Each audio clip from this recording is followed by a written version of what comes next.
former Philippines President Rodrigo Duterte in custody and at The Hague. Set to be the first Asian ex-head of state to go on trial at the International Criminal Court for crimes against humanity.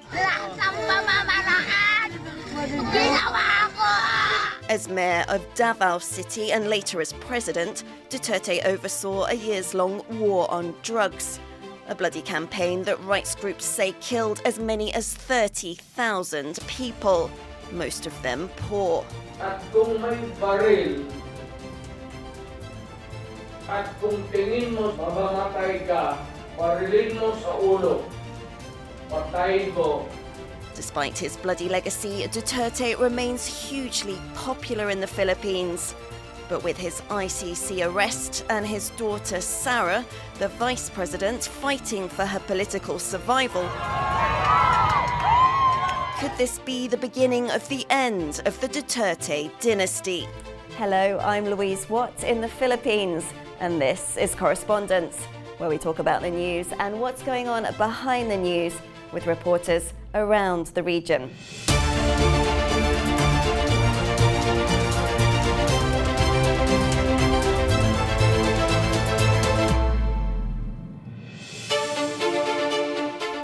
For this special edition of the programme, I'm in the newsroom of Rappler, a Philippines news site that was at the forefront of investigating Duterte's war on drugs.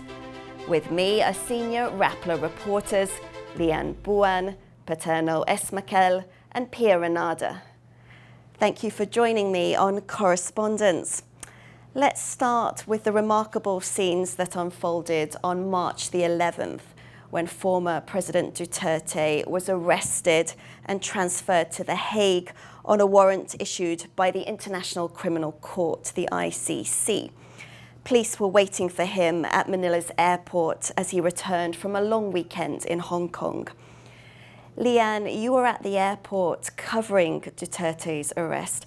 How big a surprise was it, and what did you think of Duterte's reaction to it? Thanks to our investigative editor who published during that weekend that a warrant was out, we were a little bit prepared for it mentally, emotionally, and physically, because we knew as early as Saturday night that there was going to be probably a warrant. So that was 2 days before? Yeah, it was 2 days before the actual arrest, so we were quite prepared for it. Our police reporter had an insider tip that actually the Philippine police was already mobilizing inside the Manila airport. So when we woke up for our morning story conference, news had gotten out, had reached us that it was going to be actually very early that morning. I don't think I had enough moments to actually feel the implication of it, because there was little information. So like my head was really focused on confirming the information as it happened. So emotionally processing came much, much later, like maybe the week after the coverage. And what about Duterte's reaction to the arrest? I was talking to some of the photojournalists who covered the drug war, who were on the night shift. They really wanted to see him. We never got to see him, but we were there outside to see the reaction of his supporters. They were crying. One of the closest to him, Senator Bongo, also appeared quite distraught because he was once the little president. He could command the country with one snap of a finger. But at that time, he couldn't even go inside Villamor Air Base. People or generals who once followed every word that he says were no longer listening to him. So it was a bizarre moment having covered that government.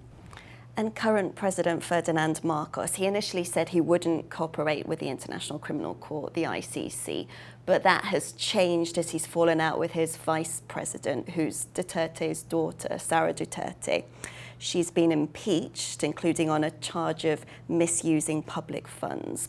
Paterno, would he have been arrested if the Dutertes hadn't fallen out with President Marcos? That's a good question, because in the Philippines, justice is also political. If they did not have a falling out, I don't think it would have been that easy to implement his arrest warrant. Of course, everything happens with explicit or implicit consent of the sitting presidents. Those two things are really connected. Pia, does his arrest signal the end of the Duterte dynasty, especially given Sara Duterte's problems?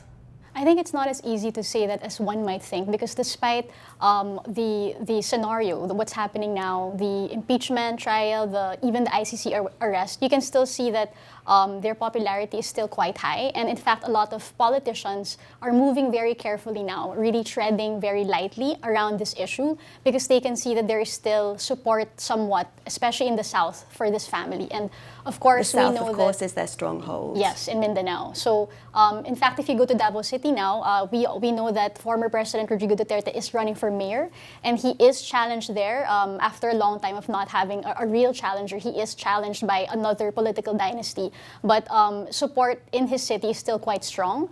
You can actually judge the strength of his support by how cautious the other political actors are treating the arrest, treating the impeachment. And that's why we really have to see with the results of this midterm elections just how much of a support he can still command even among the powerful political clans. And the reaction to his arrest has been polarized in the Philippines. So you mentioned there his supporters. A lot of them have come out and held prayer rallies and protests against his arrest. But of course, then you have the families of the victims of the drug war who say perhaps this means justice will be done now.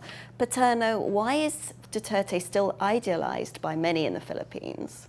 I think because Duterte responds to really deep needs of Filipinos in terms of culture, in terms of values, also in terms of concrete needs. Populist leaders like Duterte tend to promise a lot, promise you the world, and not just that, but they promise you salvation, or they tend to package themselves as some kind of messiah and or savior. As a religion reporter, I can see that Duterte is able to tap into the deepest recesses, the deepest core of the Filipino in terms of values, in terms of hopes, in terms of dreams. His power was not just all about the government bureaucracy. He has the charisma, right? Yeah, because Duterte's appeal was really his image as kind of the disciplinarian, someone who could put order into such a chaotic country. And for a lot of Filipinos, they are willing to accept the consequences of what comes with strong armed leadership for order, for peace, for stability, for security, not seeing a lot of tambays, or what we call bystanders in the streets, hanging out without their shirts on, drinking all night. So those kinds of images, Duterte was successfully able to persuade a lot of the voters that he's a kind of leader who can deliver on that. And that's something that a lot of politicians who tend to play it safe with their language, who tend to be very clean-cut, or at least try to provide this image of someone who is honest and upright and decent. For them, Duterte's promise of a swashbuckling, curse-laden, cursing president that offered like kind of a palate cleanser to the typical traditional politician who a lot of voters were disillusioned with. Well, the case against Duterte isn't going to be resolved anytime soon. A hearing to confirm the charges against him isn't expected until September. The Philippines holds midterm elections in May, which could affect President Marcos's ability to govern. Lian, how much impact could Duterte's arrest have on these elections? I think we're going to be seeing like a more divided election this midterms, because when Marcos and Duterte ran in 2022, they won by a landslide. They got between them 30 million or more.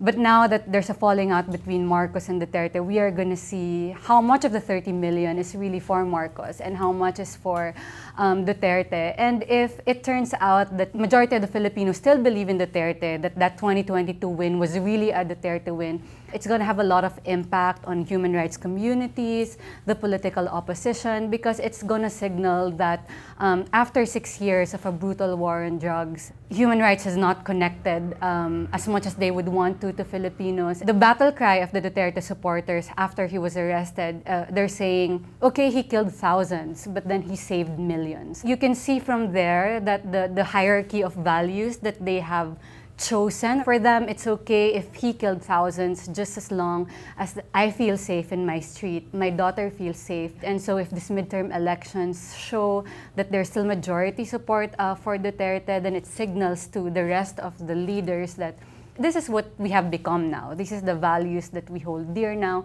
And it's not necessarily like inherently bad for some people to think that maybe it's a consequence of poverty and whatever. But we have a lot of rethinking and self-reflection to do, whatever the result will be. Well, let's dig into what he's accused of. He allegedly ran a death squad during his time as mayor of Davao City, targeting suspected drug users and other criminals. And then he became president, promising to do the same nationally. Officially, around 6,000 people died in his anti-drugs campaign, but activists say as many as 30,000 may have been killed by police or unidentified people, gunned down in their homes or on the streets without trial. Duterte has denied that he authorized extrajudicial killings.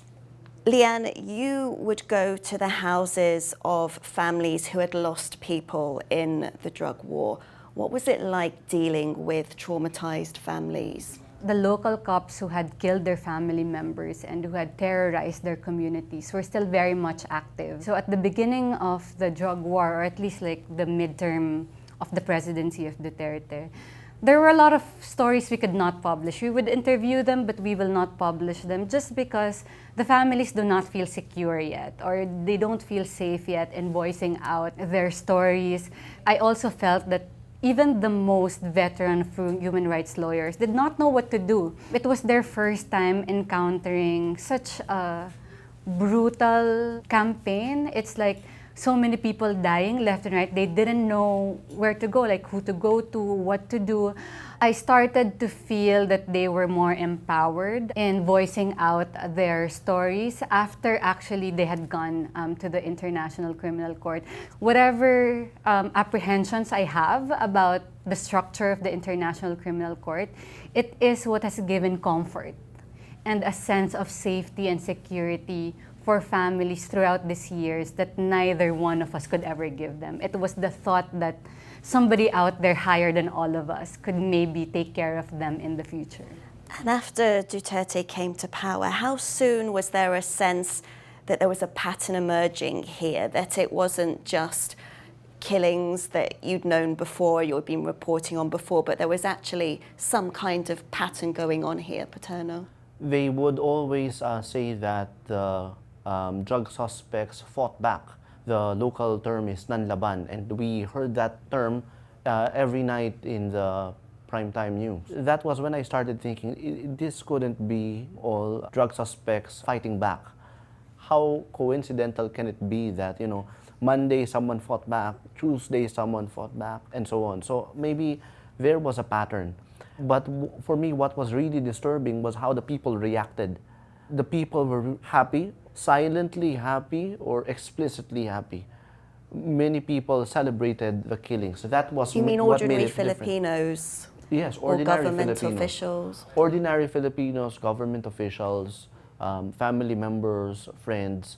And there was a lot of silence at that time, including in the Catholic Church. There was a lot of silence among many priests and many Catholic leaders, which was really, that was one thing that was disturbing about the whole thing. There were the killings and there were the reactions. Lian, how did the reporting that Rappler was doing on the drug war differ from other Philippines media reports? I would give credit actually not just to Rappler but everyone who covered the night shift. I think we call them the night crawlers now, because I remember like one of the most iconic photo of the drug war landed on the front page of the Inquirer and which earned Duterte's ire. But I could say on Rappler's reportage, which again is credited to Patricia Evangelista, Rambo Talabong, they really investigated each case. It's easy to fall into patterns like thousands died, hundreds died, however many died. But Patricia and Rambo really went one case to another. How did this one case show to us that there was abuse by this one policeman? And it gave us like the little details of what happens in a crime scene. Rappler's reporting made it a target for criticism from Duterte and his supporters. Reporters Without Borders says that Duterte's 6-year presidency was marked by his many verbal attacks against journalists, coupled with judicial harassment of any media deemed overly critical of the government. So Duterte criticised a number of media outlets, including Rappler, accusing you of putting out fake news. Let's have a look at an exchange between the former president and yourself, Pia. That happened in 2018, so 2 years after he became president. You are a Filipino who has allowed to abuse our country. And you are an active participant of that in the name of the Holy Grail of press freedom. You're not only throwing toilet paper, you're throwing at us. Pia, you were the lead reporter for Rappler on covering Duterte. How often did exchanges like that happen? Fairly often. I would say every time there was a press conference or an interview, he would find a way to say something about a Rappler or myself every time I would be in line to ask questions. He would joke that he gave me a watch, which is not really harmless because obviously he's implying that he bribed me. Or he would also sometimes say on live television that, don't go to Davao City because something will happen to you. It would range in level of seriousness or the length of the tirade perhaps, but always the subtext was that he did not like our reporting, he did not like our line of questioning, and so we would have something coming up for us if we persisted in that track. So I think that was effective in sending a message to other media outlets or anyone really who wanted to be critical. If you do something like Rappler will happen to you. Like you will have something coming at you very soon. I think that's kind of a very strategic attack because the new wave of illiberal leaders would not have to harass every single media outlet to make them kowtow to them. Now it's just a matter of divide and conquer where you focus on the most critical voice and you make an example out of them. So kind of a chilling effect. You don't need to have this barrage of attacks. You just need to focus on a few points and everyone else will be scared. Apart from the verbal threat, there would be the legal attacks. So Rappler, for instance, faced 11 legal cases during the time Duterte was president. Maria Ressa had to pay bail twice in 2 months at one point because there were just so many legal cases against her. And of course, she's Rappler's founder, and she went on to win the Nobel Peace Prize. We should say the Duterte administration said that the cases against Maria Ressa and Rappler were nothing to do with the government. Pia, did all this pressure change the way that you and other reporters at Rappler worked or how you covered stories? It was very difficult because he ended up banning Rappler, starting with myself in 2018, and that meant that I could not access any of his events. Even if they were newsworthy, even if they happened in a public area, we could not get into the event venue. So that obviously hampered the way we would report on his events, how people were reacting. We were limited to watching the live streams of these events. Sources who used to give us information, they would shut down, they would not reply to our messages. A lot of government partnerships or initiatives we had that were on very safe topics like disaster response, for example, they would be canceled. Even our advertising revenue went down because a lot of our advertisers decided not to advertise on us because they were also scared of the retaliation from the government. What about Paterno, your audience at this point? Was the attacks by Duterte helping Rappler grow in other ways, perhaps get a new audience? At that time, the battle lines were drawn. There were people who followed or admired our brand of reporting, and so we had stronger ties with them down the line. They shared our articles, they followed our reporters, they sent us messages of support.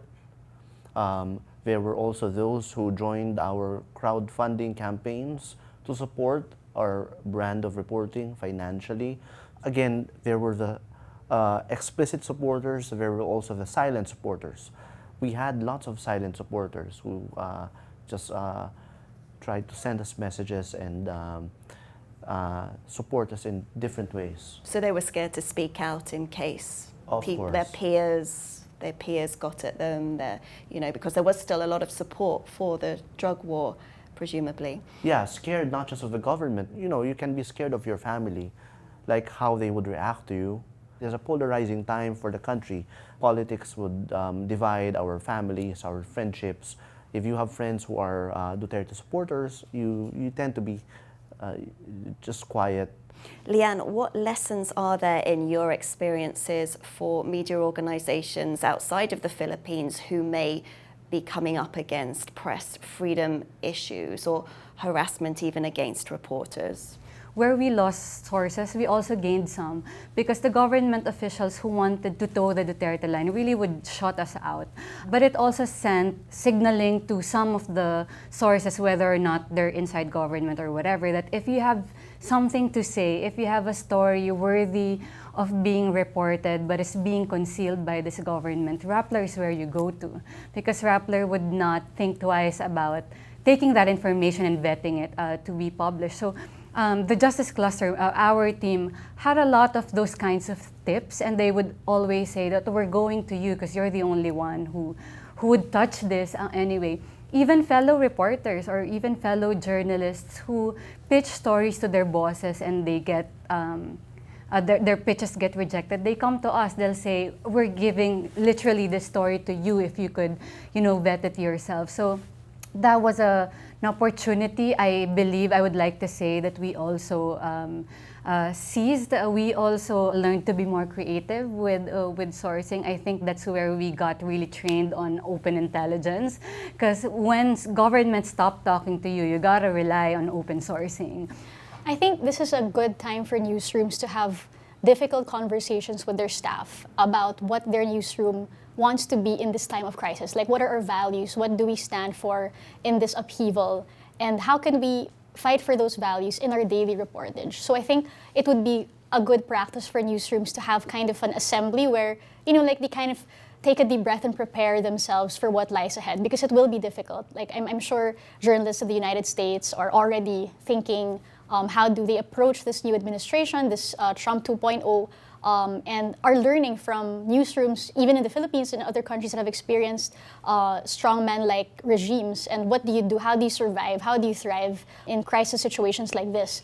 And I think another learning also is, you can turn crisis into opportunity, because, for instance, when we were banned from covering Duterte's events, that actually led to some of the best reporting we did, because we were now freed from having to cover the day-to-day speeches, events that, you would be tied down the presidential palace listening to every speech that would last like 2 hours, when you could have been doing reporting based on documents, tips from sources. And I actually did my best reporting when I was banned, because I had more time to really do investigative reports. Let's move on now to the consequences of the drug war.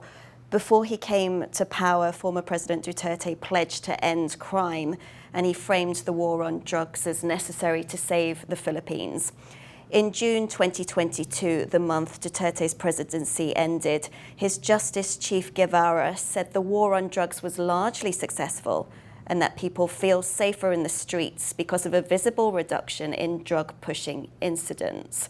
Lian, police regularly produced data saying that the war on drugs was reducing crime, and then you and your colleagues would dig into that data. Was there ever any evidence that drug-pushing incidents, drug gangs, drug crime actually did go down?